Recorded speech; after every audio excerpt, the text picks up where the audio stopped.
40 degrees out this morning, and it's supposed to be like -2 tomorrow or something like that.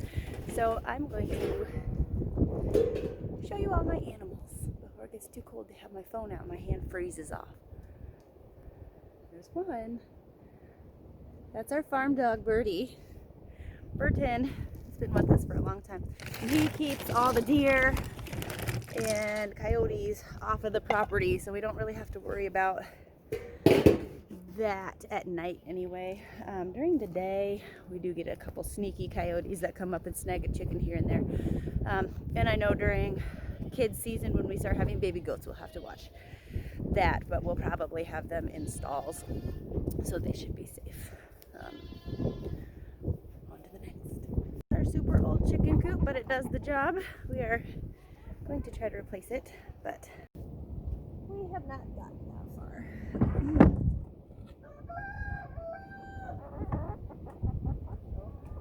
Let them out.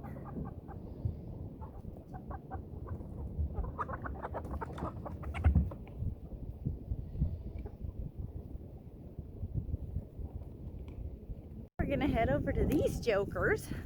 There's 4 of them in here. There's Buckley, he's our buck. We got him in this summer. He was born in April, so still young. There's Dolly. Dolly's our oldest goat, who is sisters with Peanut. And I haven't seen Luna come around the corner yet, but I'm sure she will. There she is. Hey, Luna. Luna is not very friendly. Actually, she's kind of an asshole. That's why she has to run around with a lead rope attached to her. We'd never catch her. She gets real friendly if there's food around. Buckley's a jerk. Our goats right now have just been getting like a 12% all stock feed. We don't give them very much because they're doing pretty well on it, and we have fairly decent hay for them too, so they get most of their nutrients from that. We have some nutrient blocks for that, and they get loose mineral too. We also feed Charlotte the 12% all stock, but she only gets a little bit. She also has loose mineral and a mineral block. With dairy cows, you don't want them to get too fat because that can cause problems. So we just give her like, I don't know, maybe a quart, maybe a little less than a quart of the grain in the morning and the night, just snack. Really, it's not that much, so she likes it. Said she will need more when she starts milking, because that takes a lot of nutrients out. Her breed, Jersey cow, can do somewhere between 3 and 6 gallons a day of milk. I don't expect to get the higher end, especially her first year, and we'll be hand milking, so that'll be fun. But that does take a lot of nutrients out of them, and that's where you need to watch to make sure that they're getting all of their nutrients, because they can lose calcium and have problems there, because calcium actually helps with your muscle movement. So they can go down pretty fast if they're really low, and their bodies will just suck the calcium right out to make milk. So you have to watch that. Also, carbohydrates. If they don't have enough carbs, they can go into ketoacidosis really fast too. So make sure to watch them carefully when they are producing a lot of milk like that for a smaller animal.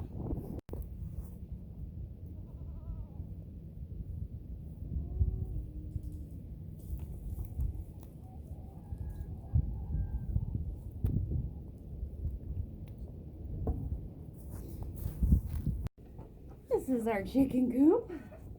I'm just gonna feed them a little bit. Normally in the summer, we would not feed them in the morning because they can be outside eating bugs and worms and grass and whatever else they find out there. Chickens, more than goats, will eat seriously anything. They eat lots of bugs. But since it's the end of December, We feed them in the morning and the night so that they're getting enough nutrients. And we keep the light on. We are keeping the light on at night to help keep their egg production up. Otherwise they drop way down and then they're freeloaders. So because it's super warm today and it's going to be cold tomorrow, I'm taking the advantage and just doing a little couple extra things that I wouldn't normally do. This just helps things go smoother when it's brutal cold and nobody wants to be outside. So I'm making sure waters are totally topped off. Like the chicken water can go for a couple days usually because it's a wall fount before we have to fill it, but I'll just top it off so that we don't have to worry about it when it's super cold tomorrow, because if you don't do that, you can rest assured you're gonna have to do the shittiest chore on the day that you didn't want to. So here in the Midwest, when it's nice, you take the opportunity to do things in preparation for the shitty. So that's what I'm doing. This is a round bale that came off of the back pasture that we rent. We have horses that we keep back there in the summertime, but it's so big they could never eat that much, so the grass gets super tall and the weeds can get a little out of control. So we actually had somebody come in and bale the grass for us. It's not anything special, it's not alfalfa, it is good grass, and the goats like it. Charlotte likes it, it's good for them. It's not got the extra heat in it that the alfalfa brings, and they're getting their protein from their grain anyway. But I don't know, it's been working out really nice for us. So when we feed out hay, we just peel it off the edges here. We don't give them the whole bale because they are super messy, and contrary to what most people believe, including myself up until this year, is that goats will eat anything, and that is not true. They are hay wasters. They love to waste hay. So I am gonna, this is a new one. They don't necessarily need this today, but they will tomorrow. And like I said, it's gonna be really cold, and I don't want to have to unpeel the netting in the cold tomorrow. So I'm getting it ready. We started raising goats this year, actually this summer. These two are Alpine Boer crosses, and these are Boer goats. And we're going more with the Boer goat, actually for meat. There's 5 of them here. We've got Oreo, Cinnamon, Marshmallow. I think that's Mary and Ginger. So they are going to be the mothers. These ones are a little bit young. They'll be breeding in May. Of our herd, along with Dolly and Peanut and Luna, and then we'll have kids for meat next fall is what we'll do with those. So, Boer goats, you can see, are more filled out in their bodies, and they're not that typical dairy frame that you see where they're sunk in on the flank and they don't have a lot of muscling. So that is the difference. Just like cattle, in beef cattle you have the big muscled genes, and the dairy cows have been bred for their udder development. So there's a big difference there, and it's genetics. It's not that you're not feeding them enough. Your dairy animals have been bred for a specific reason, just like your beef animals, so their body frames will be different. This is what happens when you give goats brown belt not in a ring or protector thing. So they waste a lot, and then it's all tramped down, and I can't pick it up, or it would take forever. It's all layered, it's mashed in and wet. So this spring, when things dry up a little bit, we'll come in and get it up with the skid loader, and then it'll go to a compost pile for the garden, because it's gonna be really good for that, and our soil needs it. We'll talk about that when the time comes.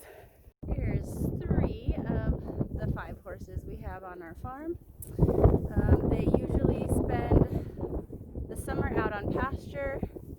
In the winter, they'll tear it up, and in the back that we started renting this year, there's no electricity, so we can't heat the water, and I don't necessarily like to feed hay out on the ground anyway, because it'll kill the grass underneath of it. The animals tromp it in and pee on it a lot. I don't know why they like to do that, but they do, and then the grass gets kind of killed underneath, and then it's gross. I don't like feeding them on the ground if I don't have to. Now we're heading to feed Charlotte. She's last, usually, because she has a round bale. And there's 2 more horses down here that are actually on square bales, so I'll have to pick up some hay and throw that to them. Like I said, she's only getting not very much, just enough to help her nutritional status while she's just on the grass hay. And she'll get more when she starts to lactate. And she's ready. She knows. We have loose mineral in that bucket right now. Eventually we'll get a cow mineral feeder. Oh, don't spill it in the water. And these 2 jokers will get grass hay in that tire. Squares. It's Goose and Crystal. Hi. Their waters are nice and full, so don't have to worry about that right now. Along the lines of what I was talking about, a beef animal versus a dairy animal, this cow is in good condition. She is not too skinny, although her hip bones do stick out. Especially here in the Midwest, where we do a lot of beef cattle. We don't like to see our animals' bones, so that can be kind of strange to get used to. But like I said, they're bred for udder development and milk development with really no regards to their muscling, which is fine. That's why they look the way they do. Your beef cattle were specifically bred to have nice big muscles so that they could feed more people with one animal. So dairy cattle were also bred to, while producing milk, on the least amount of feed necessary. So they're bred to be very efficient in their feed. So that actually means little muscling, so that they can produce more on less. A lot like goats, which is another reason you'll find goats in a lot of places where you can't raise other animals, is because they can survive on a lot less. They have very efficient digestive systems. Morning chores are done. It normally takes me like, I don't know, 15-20 minutes, but I was farting along with you guys, and so that takes time. And I was preparing for tomorrow, and I don't have anywhere to be for a while, so I wasn't rushing. Hope you enjoyed our time together. And questions are always welcome, because that gives me more to talk about.